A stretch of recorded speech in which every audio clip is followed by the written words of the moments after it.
సమ్మక్క సారాలమ్మల ఎనక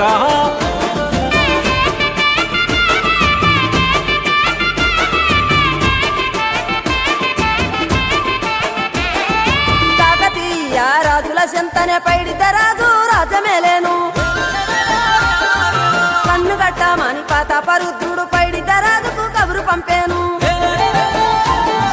మానులు మాకులు కుంటలు చెరువులు పంటలు మావని పన్నెందుకని న్యాయం ధర్మం సత్యం కోసం మట్టికి సైతం యుద్ధం నేర్పెను భూమండలాన్ని ఏలిన జాతి భూమి పుత్రుల వీరుల ఖ్యాతి ఆదిమ జాతి అక్కై మండే లోకానికి కొత్త వెలుగై నిండే ఎత్తిడాలు చేతబట్టినారులే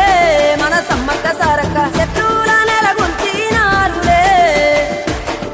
వేల పూలై అడమిల రాలిరి మన సమ్మక్క సారక్క మన దేవతలై